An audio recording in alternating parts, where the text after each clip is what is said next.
Assalamu alaikum and welcome back to another episode of Manifesting Muslimah. I'm your host, Zara Pedersen, and in today's episode we're going to talk about why the rules do not apply to you. Yes, my darling, you are the exception to the rule. You are what the world revolves around. You are the main character and everybody is obsessed with you, including yourself. So, but in all the good ways, of course. Before I continue, I am so hot today, and I don't know, those of you who are watching the video, you can see right behind me right there. That's my like klima situation, my little fan. I'm sorry if that interferes with the microphone, but I need it. Guys, I need it. I need it because I'm so hot today. The weather outside, for those of you who are watching the video, it's in and out. The sun is in and out, but it is so humid and still very, very hot. And I'm really feeling it today. So, you know, that's why I need my new best friend here to stay close to me. Okay, so if you can forgive that, and also the sound quality of the video is not too bad, let's continue, inshallah. So the rules you're playing by, they don't apply to you. They only apply to you if you choose to follow them. So what rules am I talking about?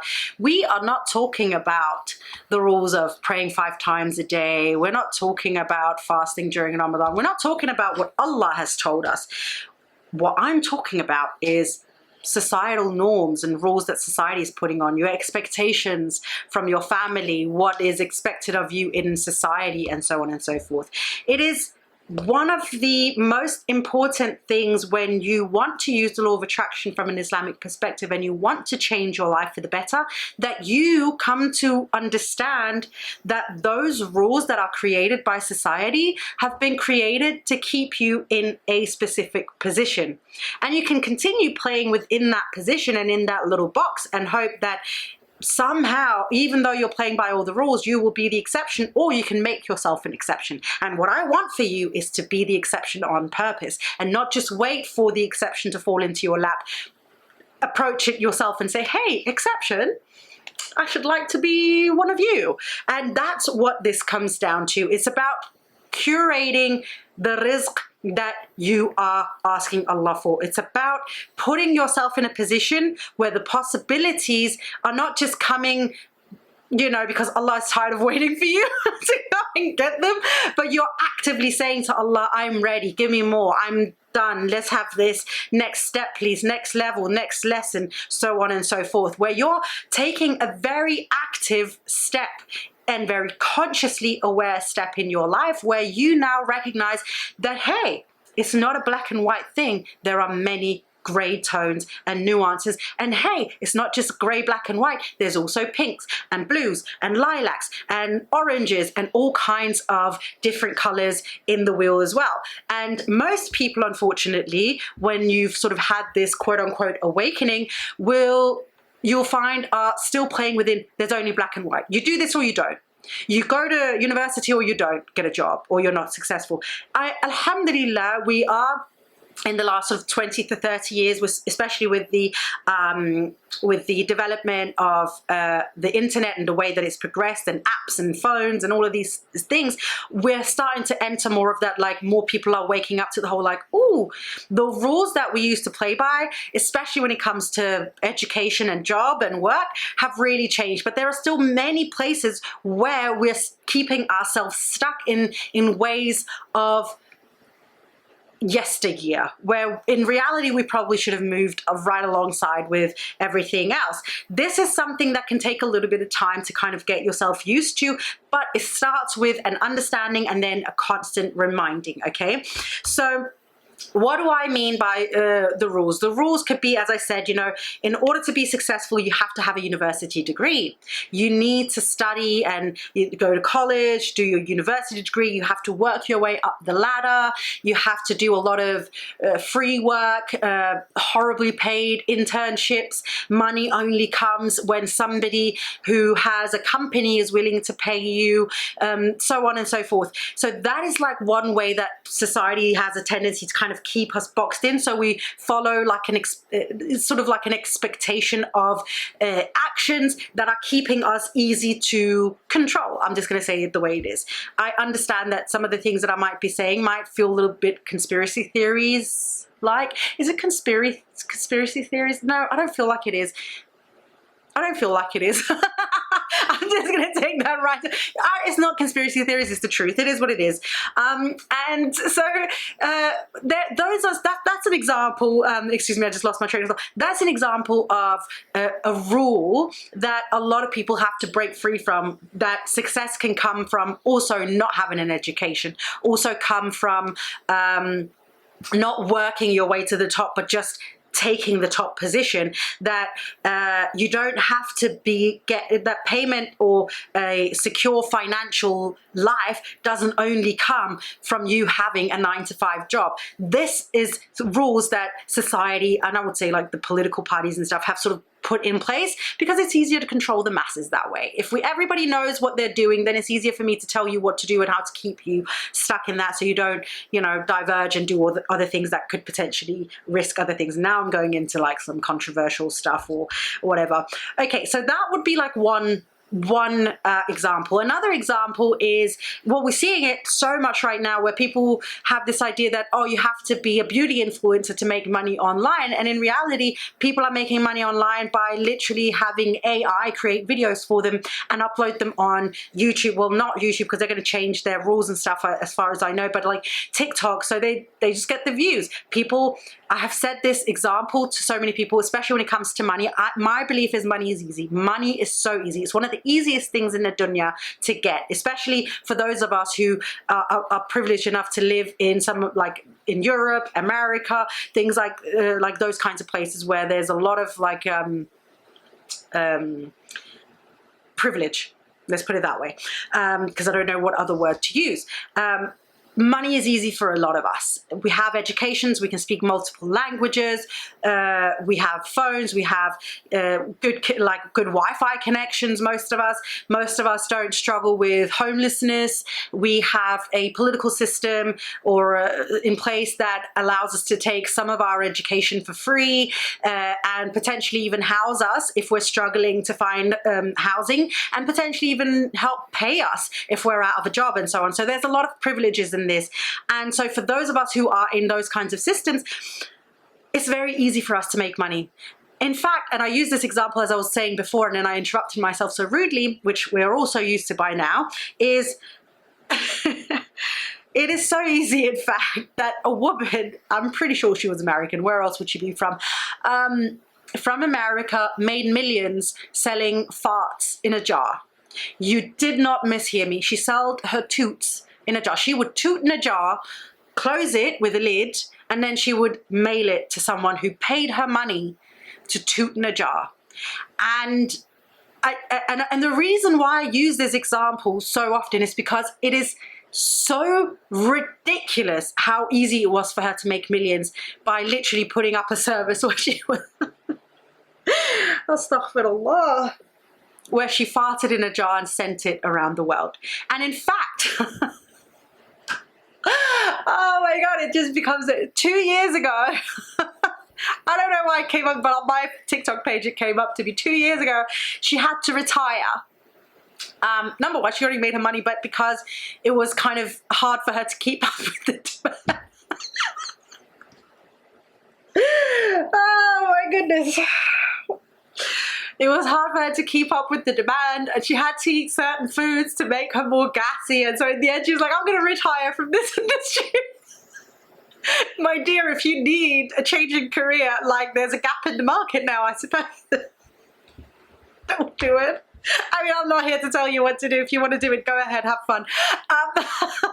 But the point is, money is everywhere, especially for those of us who have some type of privilege, who can easily access a post office and buy a mason jar or something and, you know, send farts in a jar around. Oh my gosh, I'm so sorry. I'm gonna come up with a different example, okay? A different example.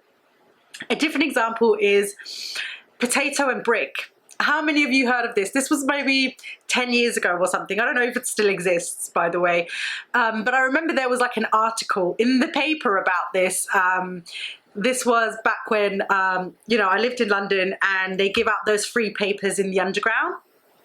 And there was this article about like these guys, I can't remember if it was one guy or two guys, who basically set up a website. I'm pretty sure it was called like Potato or Brick or something like that. And they literally said you can send someone a potato or a brick and you just have to pay for it on this website and we'll send it out to them. And they won't know who sent it, and they made so much money from it. I can't remember exactly how much, but it was like enough money for them to have an article written about them. Okay, so let's just put it that way. Money is easy. Okay, guys, money is easy. You can literally sell, people are out there selling air in a bottle. Now, I'm not talking about the fart. I'm talking about literally people going out and quote unquote catching air in a bottle and then sending it to people. Okay. I can't remember where I was getting to with this, but it was about like how you make money. Because a lot of people still think that financial independence has to come from working your way through a company, starting at minimum wage, maybe the lowest rank and whatever, and you have to work your way up, and that's a monthly income. And yet there are people out there who are doing the dumbest stuff and making a ton of money by doing something that is super easy and quick to do. Am I telling you to go and sell potatoes or a brick and mail it to people? If that's what you want to do, go for it. But I'm just saying, you know, perspective, play outside the rules. Because the rule would say, you don't sell a potato or a brick. Like, that is a stupid business idea. That's not something you take to the Shark Tank and they go, yes, I'm going to invest 500,000 for 20% equity. That is something that most people would say, that sounds not like how you would do it. And yet someone did it and they got the outcome that they wanted, right? So playing by own rules. Within reason, of course, as long as you're not hurting anyone, as long as it's not dangerous for you, as long as it doesn't take you out of Islam in any way or promote you doing something that is sinful, right?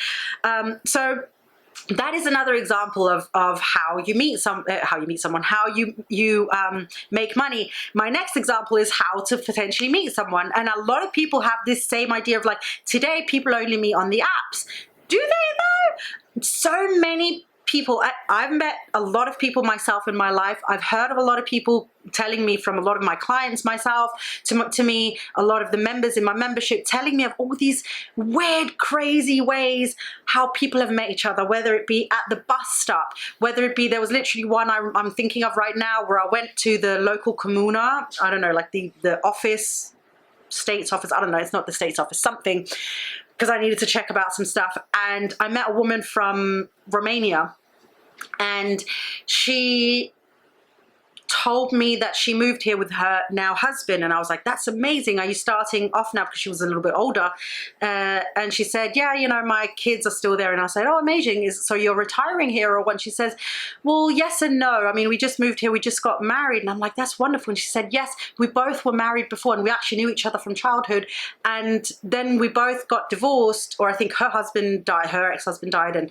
he got a divorce, and then they somehow met again, like here in Sicily actually, and then they were like, hey, let's figure this out, and then they kind of just fell in love with each other and made it work. Like these crazy stories where you're just like, oh, that would never happen. That only seems like something you read about in a book or see in a movie. And these things are happening all the time. You're going grocery shopping, you go for a run, you go to an event, you start work someplace, and then that person's also working there.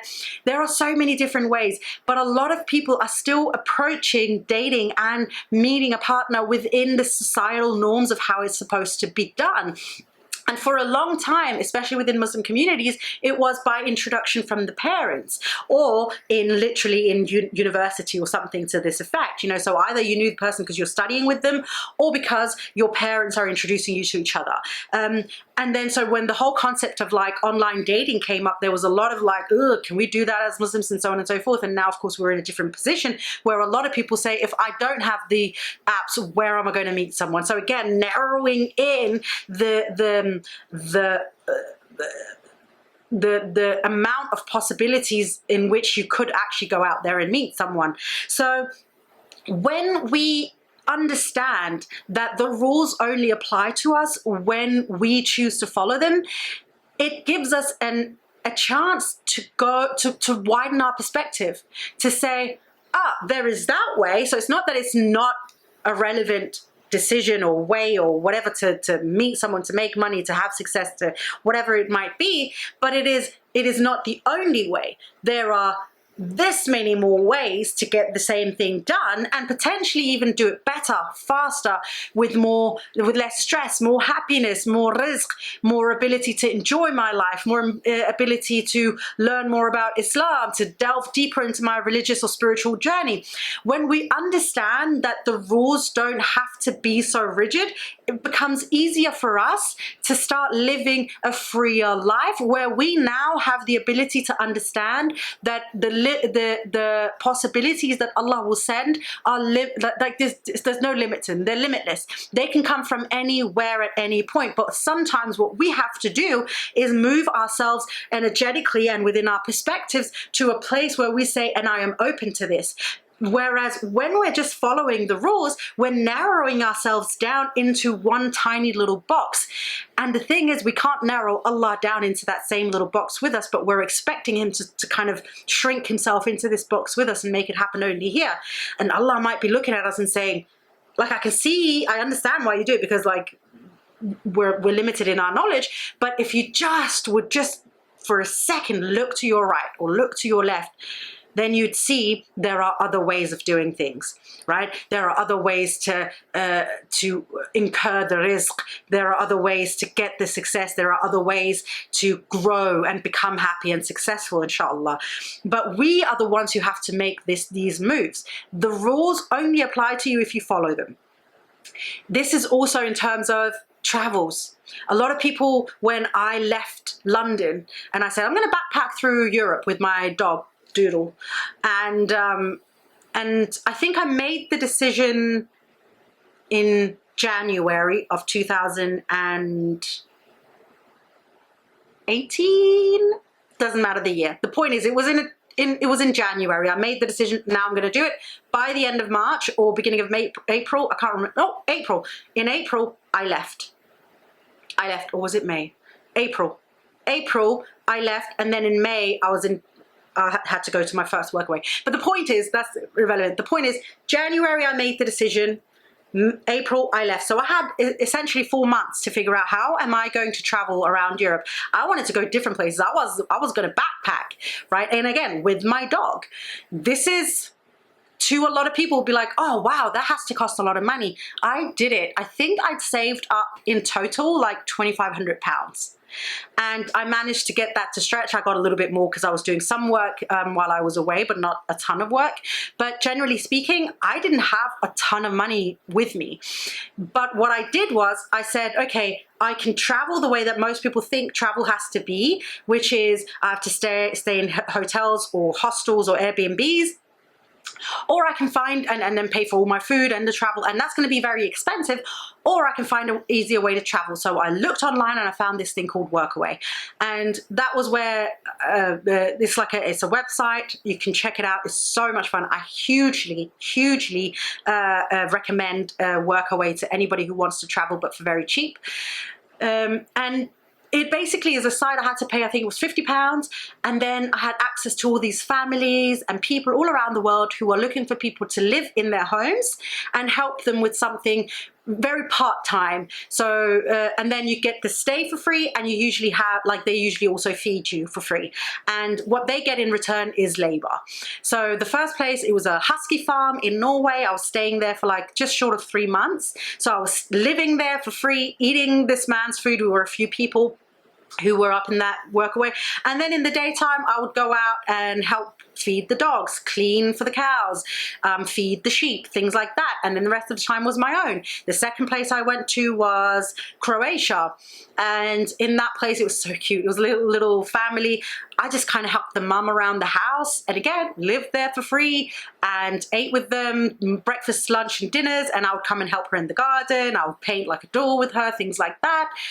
Another one I did was in France. I was taking care of some children and walking the dogs, and again just living there for free, eating the food with them. So it's shorter stays. Usually it's around 2 weeks to a month. There can be longer stays, but it was a brilliant way for me to travel without incurring a lot of costs. The main cost was getting to and from each destination. But that was it. Everything else was kind of taken care of. And most people, when I told them I was going to go traveling in Europe for a year with my dog, was like, wow, how much is it going to cost you? And I said, I've got £2,500 with me. And they were like, how are you going to make that happen? And I'm like, well, I found a way, because I don't play by the rules. I'm going to do my thing and I'm going to find a way, instead of like hoping that at some point after 2 years I've saved up enough money, right? That is another way of saying those rules don't apply to me. I'm not going to play by those rules. I'm going to make it happen for me now. I'm not going to wait. The possibilities are there. The options are there. I just have to find them. And in everything that you want to do, the opportunity is still there. The option is still there. I don't care if you want to travel right now. You're sitting there thinking, Zara, actually, I'm thinking about moving to a different place. I want to move to Barcelona. I've really wanted to move to Barcelona, but actually, you know, how am I going to make money in Barcelona? Well, my dear, you can make money anyway. You can work in a restaurant immediately, pretty much, because you can learn the language there. And quite often, especially in very heavily touristed places, they're looking for someone who speaks English. You can work as a hotel receptionist. You can do cleaning somewhere. You can walk dogs. You can make money anywhere again. Money is easy. That's the easiest part of it. You can find a place. You can pay upfront for like a month or 2 months in a hostel, and until you find a job and a place. There are so many ways you can do it. Again, you can even set up a YouTube where you're literally just doing some ASMR, maybe beadwork, I don't know, and start making a recurring income that way. It is so easy, but the point of it is that, again, we are not saying the rule, quote unquote, the rule is, in order for me to move somewhere, I need to have the funding from either a company and a visa, or we need the job to be there, or the house to be there. We need everything kind of set in stone before we can move. We say everything will fall into place, because I'm taking that leap of faith that Allah helps me find the opportunities when it is the right time for me. So if I feel drawn to something right now, I'm not asked by Allah to figure out the how and when. My job in this dunya is to follow His guidance, and if He is guiding me towards one thing, I have to take that leap of faith and say, I trust it's because Allah knows what He's doing and He will figure it out for me. All I have to do is follow through. And that's what we have to do, is the follow through. But our follow through is usually restricted quite often for a lot of us, because we are, again, quote unquote, following the rules. And the rules are what? Not applying to us unless we choose to follow them. Okay? So here's what I want you to do. I want you to think about something that you've really wanted to do for a while. Maybe you've been working on something. Maybe there's a dream that you've been thinking about, whatever it is. And I want you to think about what, quote unquote, rules have you been following that may not even actually apply to you in the first place. Okay? It all starts with awareness. That's all. It starts with awareness and the mindset of like, there are actually other ways of doing this thing. And there will always be other ways. Always, always, always. Even if you think, no, there's only this way. I promise you there are more ways to get whatever it is. And if you're like, Zara, I don't think there is, send me a message on Instagram, message me, tell me what the thing is, and I will tell you how many other ways there are, because it is absolutely 1000% the truth. And creating that awareness already, and knowing that it is the truth, that awareness and the opportunity can come from other places, already energetically opens you up to say, I can actually look for possibilities everywhere else. And already then you have now extrapolated yourself from the rules, and you're no longer playing by the rules. Unless, of course, you choose to, extrapolate yourself and say, oh my God, this is so scary, I'm going to go back in and play by the rules. Don't do that. Stay out. It's much more wonderful here, much more free. And it's such a beautiful, adventurous, beautiful life where we now rely on Allah rather than society to keep us afloat. All right, my darling, that is what I have for you today. I hope there was some benefit for you to be taken from this episode. Does that even make sense? There was benefit for you to take from this episode? That doesn't sound correct. I'm sure you know exactly what I mean though. So I'm going to leave it with that. And if you haven't, by the way, literally, oh my God, I'm like 11 people away on YouTube to reach my 500 subscribers goal. So if you haven't done so by now and you keep procrastinating, I'm 11 people away. Please go ahead and subscribe to my channel on YouTube, because I want to reach that 500. And then the next thing will be watch hours, and I will do my thing to try and increase my watch hours, inshallah. But if I can reach my 500 subscribers, I'm that step closer to being able to monetize on YouTube. And I really would like to be able to do that, inshallah, soon, so that I can keep the podcast running for free, off of Patreon, off of any kind of subscriptions or anything. So you can just enjoy free content and I can still get paid without digging into your pockets, inshallah. All right, my darling, thank you so much for joining me for another episode. I hope you have an amazing day, whatever it is that you're doing, and I will see you, inshallah, next week for the next episode. I have an idea for one. It's a bit controversial, but I think I'm gonna go for that episode, inshallah. So stay tuned for that one. It's gonna be a good one. I'll see you then, inshallah. But until then, my darling friend, please don't forget to live in love.